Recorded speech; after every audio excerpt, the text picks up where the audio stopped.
Across the nation's 3 biggest cities, rents have been rising. This bedsit in a former industrial area, 5 kilometres from Sydney's CBD, is being offered for a remarkable $470 per week. Okay, so what you do, you live in this room, $470, no car parking. 1 bedroom, 1 wardrobe, 1 balcony. Yep. Malcolm Gunning is a property agent in inner city Sydney. What you don't need here is a lot of furniture.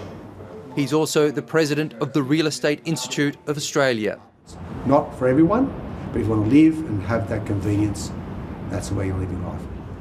Many Australians might balk at forking out almost $500 a week for a room. No, I don't accept there's a rental affordability crisis. Most of the stats are focused on Sydney, Brisbane and Melbourne. If you want to live in the fringe of the city, it's affordable. If you want to live closer in the city, it is expensive. 60 kilometres away, that bedsit costs slightly more than a rental unit Wendy Gammon and her son are looking at in Penrith on the city's fringe. OK, we're going to have to sort out all these leaves, Bradley, and we could afford 400 would get us a unit. I'm now 53, and to live in a unit for the first time in my age would be probably a bit of a shock. Wendy's already had one shock, being evicted from this rental home after 7 years. It's being demolished to make way for new units. Another 7 years and moving on. Wendy's son, 23-year-old Brad, is now moving back in with his mum to help pay the rent. Me and my girlfriend moved out on our own for 6 months. Yeah. Little 1 bedroom. The hot water tank we had enough hot water for probably a 30-second shower each. It was it's a nightmare. Her husband's a truck driver and she works in a call centre with varying hours. Rent money's tight. My job is much more volatile, and so it's always a stress for me for my shifts. Bird book. Oh, it's a good book. We need our bird book. Like millions of Australians, the family expect to be renters for life. It's something you don't really get used to. It's not a nice feeling at all. And that uncertainty about where am I going to have to go next? Well, yes, I always think, am I going to be homeless? The reason the rents haven't dropped, particularly in Melbourne City, is because of population growth. The president of the Real Estate Institute says the pressure on renters is not going to ease up. He has some tips: negotiate your rent lower, move outside the major cities, or get extra work and cut back on spending. Maybe even, God forbid, get 2 jobs. Okay, now your viewers will hate that. Okay, but many, many people do it. A lot of our migrants work a couple of jobs. As house prices have skyrocketed, the number of Australians renting has grown steadily over the past 18 years to 31% of all households. Look, we really are in a bit of a crisis, and it's been a crisis that's been brewing for a long time. Leo Patterson-Ross is from the National Association of Tenant Organisations. I think it's the uncertainty that gives people a lot of fear. We really don't know what we're going to be paying in a year, in 2 years, in 10. Across the 3 major cities, median rent has soared higher than wages and inflation for the past decade. But real estate data company CoreLogic disagrees. In data exclusively provided to 730, it reveals the percent of household income required to rent has not increased significantly. Renting is relatively affordable. Generally across Australia, most households are dedicating about 26 to 28% of their gross household income towards paying a landlord.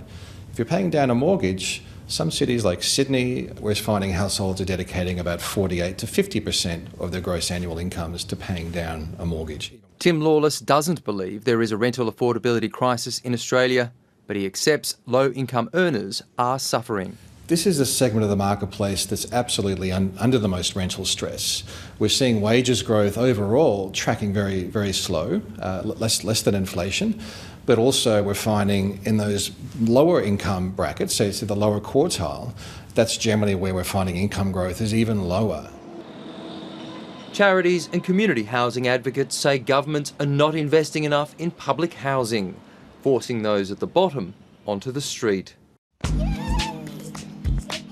Melissa Jones feared she would be homeless. when she fled Hobart 5 years ago to live on the Gold Coast. I just had to really get the kids out because we weren't in a really good way when we left. I don't get a word out of him.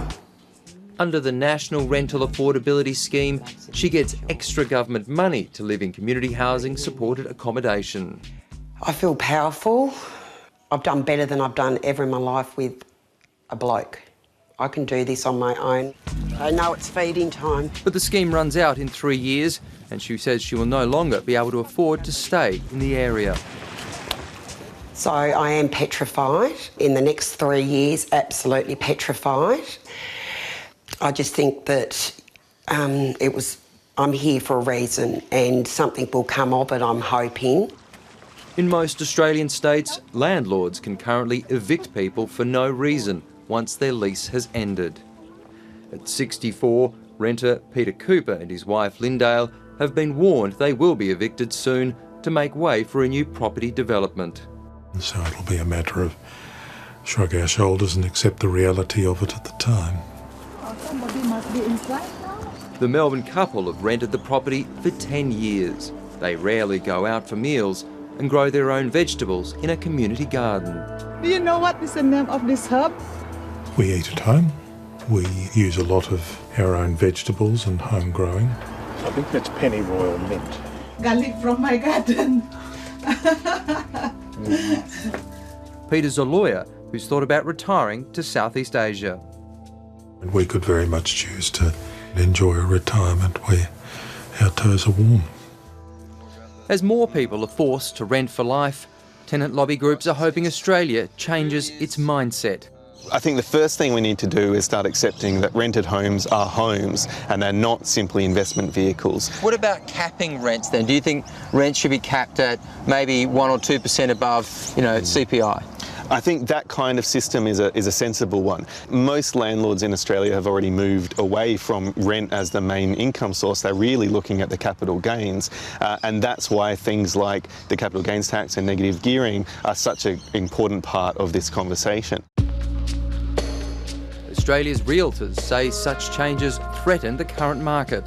If we have a change in government, which is likely at this stage, negative gearing will be altered because the Labor Party have rusted on.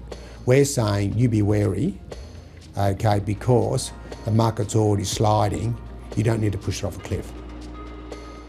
The Real Estate Institute of Australia says the credit squeeze by banks post-Royal Commission is slowing new developments, which in turn will push rents much higher. Wendy's already given up on ever owning her own home. I can't see us getting the deposit up. I really can't.